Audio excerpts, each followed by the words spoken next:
Hello everyone, I'm Chris Hernandez, and this is the Weekly Report, a look at news from the city of Kansas City, Missouri. So apparently that groundhog saw his shadow this year, so winter is bound to stick around for another month or two. Make sure you stay prepared for wintry weather by keeping a window scraper, a blanket, a flashlight with extra batteries, some snacks, and other emergency supplies in your car. And here are some other tips for when you drive in snowy conditions from a driver who knows our Kansas City streets like the back of his hand, a Public Works snowplow driver. A big truck, it takes a lot longer to stop. It takes a lot longer to get it going. Also, as a professional driver, you have to understand these things and you have to be aware of the residentials out there on the road and streets. Some residents park their cars on the side of the road, and of course, they park off the curb, plow, and you can't get that big truck down that road, so sometimes you can't get certain streets. You might have to send a pickup down there, and then it might take a while for that pickup to come around and to get those trouble areas because they're doing so much. You might plow that road, but then it builds right back up again, so you just can't just get it done all just at once. My advice to residents would be to give the driver more space and room as they do a job. That way we can be safe and we can do a proper job for the citizens of Kansas City, Missouri. The City Council has finalized the Memorandum of Understanding with Edgemoor for construction of the new single terminal at KCI. Council approval of the MOU allows the city to proceed with negotiations for the final contract and related agreements. We must not make this monumental mistake by taking the momentum that we've worked so hard for granted. We only need to look back 6.5 years to see what a lack of leadership can do to the city's spirits and to its growth. So all of that momentum comes down to this. Are we going to keep faith with the voters, keep going and continuing to take our city where we deserve to be, or are we going to signal to the world that we've had enough of moving forward and we're content to settle for politics as usual? That's because that's what this has become, to a large extent, politics as usual. Kennedy? Aye. Taylor? No. Dennis? Aye. James? Aye. 8 ayes, 5 nays. The ordinance is passed.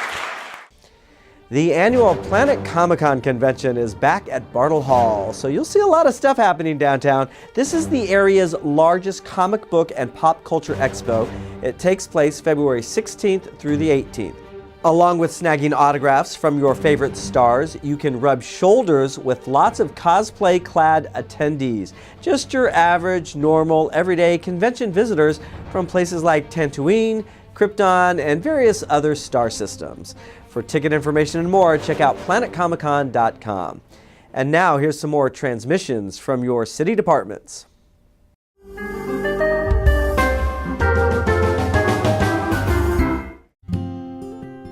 Ever wonder how the city of Kansas City, Missouri puts together its budget each year, or how you can get involved in the process?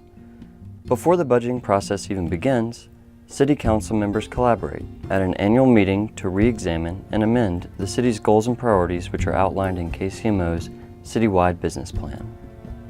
The city relies upon this 5-year business plan to provide the big picture needed to help guide decisions made each year during the budget process, a process that has 4 steps. First, a number of public meetings called resident work sessions are held throughout the city in mid-September to early October.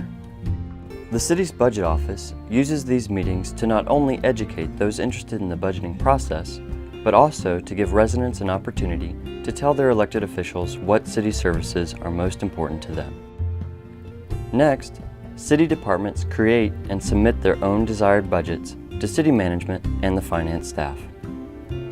Over the next several weeks, these administrative offices discuss department proposals and make decisions on what to include, keeping in mind the need to maintain a balanced budget, which is a legal requirement set forth in the city's charter. After a balanced budget proposal is created, it is presented to the City Council for review and at the same time made public on the city's website, kcmo.gov, for all to see. Here is another chance for residents like you to get involved, as the city hosts several public hearings where you can share your thoughts on the city's proposed budget. Public budget hearings for the 2018-2019 city budget will be held on Saturday, February 17th from 9 a.m. to 11 a.m. at Christ the King, 8510 Warnell Road. Saturday, February 24th from 9 a.m. to 11 a.m. at Guadalupe Center Elementary Auditorium, 5123 East Truman Road. Saturday, March 3rd from 9 a.m. to 11 a.m. at the R.B. Doolin Center, 1900 Northeast 46th Street. And Thursday, March 8th from 12:30 to 2:30 p.m. at the KCPD Downtown Headquarters, 1111 Locust. The final step in the budgeting process occurs when the budget gets approved at a City Council meeting and goes into effect on May 1st. This approved budget remains in effect until April 31st of the coming year. The City of KCMO values the input of residents all throughout the annual budget process, as it continues to provide outstanding services to all Kansas Cityans.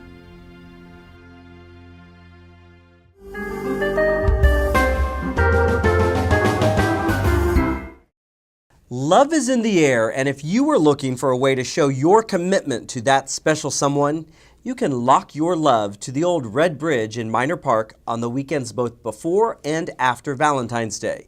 So that's February 9th and 10th, as well as February 16th and 17th. The area will have special lighting for the occasion from 5 to 10 p.m. each night. And as you secure your commitment, be sure to take a picture and use the hashtag KCParks and Red Bridge Love Locks.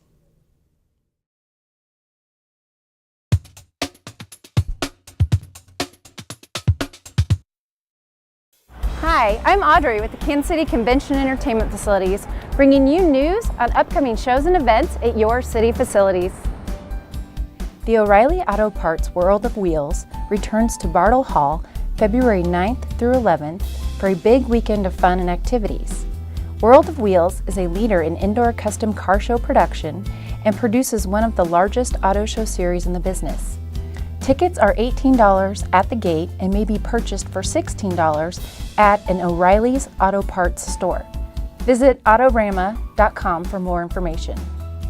And if you still haven't topped off your engine with all things auto, we've got the Kansas City Auto Show rolling into Bartle Hall February 25th through March 4th. Hundreds of new vehicles all in one place, classic cars, food trucks, and a beer and wine garage have come together for the event you've been waiting for all year. For more information, visit kcautoshow.com. Coming to the Music Hall February 27th through March 4th, Finding Neverland tells the incredible story behind Peter Pan. Playwright J.M. Barrie struggles to find inspiration until he meets four young brothers and their beautiful widowed mother. Spellbound by the boys' enchanting make-believe adventures, he sets out to write a play that will astound theatergoers for generations to come. Finding Neverland is a timeless story and spectacular proof that, using your imagination, you never really have to grow up. Visit theaterleague.com for tickets and more information on showtimes. To learn more, please visit kcconvention.com and click on the events calendar or call 816-513-5000.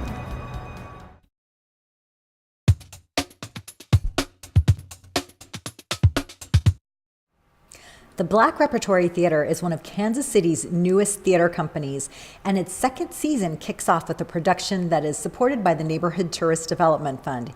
Here to tell us all about it is Dameron Armstrong, who is the Artistic Executive Director. That's me. Thank you so much for having us here today at Arts Tech. Thank you so much. Well, this is an exciting time for you. You're just getting started, but this is also your second season. You've gone past the inaugural season. And theater has taken you around the world. Oh my goodness, yes. What was it about Kansas City that you were thinking, I need to start this theater company in Kansas City? And what made you start the company, period? Well, really it was my love for Kansas City. Mm-hmm. I always knew that I was going to open a theater company of some kind. I did not know which direction that would take. But I knew that it would be right here in my hometown. So after spending nearly 20 years in New York City and running the rat race and, as you said, traveling around the world with my art, it was time for me to return to Kansas City to #tell more stories. Mm-hmm. The Black Repertory Theater is here for everyone, for African Americans to enrich our understanding of where we came from and to give direction as to where we need to go. And for non-African Americans, I think contribution equals worth. So if you don't know my story, you can't really assign worth to my life as it intersects with yours. The Colored Museum, which was a show that was written by artistic director at the time, George C. Wolfe, of the Public Theater in New York City. It's really this satirist comedy, and by today's measures, you would have to equate it with Dave Chappelle or Key and Peele, how they take some really serious issues but put a comedy spin on it. Satire often is a style of comedy that makes you giggle until it punches you in the gut because you go, oh, that's funny because of the way you presented it, but the subject matter is serious. But it gets us to the table to have a conversation. And why did you pick Arts Tech for this as a venue? You talk about a hidden gem. Arts Tech is another organization much like ours that engages children. They engage children through various mediums of art, whether that is painting or drawing or mask making or ceramics. So I'm going to incorporate what they do into our show. So when you come to see the show, you'll see some of the students' art as the backdrop, as the scenes that make up the show. Oh my goodness, what a great collaboration. And I'm very excited. And youth and education is part of your mission. So it is the thing that took off before we did our first show. The first show that we produced was Dream Girls at Paseo Performing Arts Academy. And that engagement merely was secondary to our educational component, RISE, Repertory In-School Empowerment Program, that we started at Ruskin High School and Hickman Ninth Grade Center, that we continue to this day, engaging students through playwriting. So it's all very exciting, the educational component and how we then parlay that into performance art. well, that's all of those moving parts are so important Yes. in the community. So if people wanted to know more about some of the programs in addition to your performances, or if they want to buy tickets, where's the best place to go? brtkc.org. Well, thank you so much for taking time to talk to us today about your work, Not a and problem at all. congratulations on your second year, your second season, I should say. Thank you very much. The Neighborhood Tourist Development Fund supports local nonprofits that bring cultural, social, educational, and recreational activities to our area.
To learn about additional upcoming events, visit kcmo.gov/ntdf.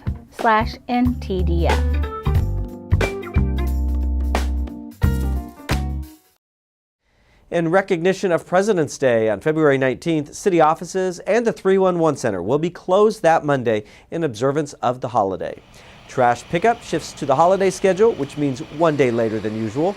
So Monday pickup shifts to Tuesday and so on through the week, with Friday trash collection on Saturday.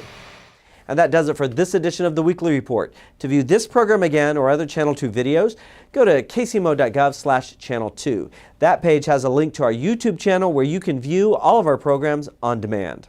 I'm Chris Hernandez. Thanks for watching.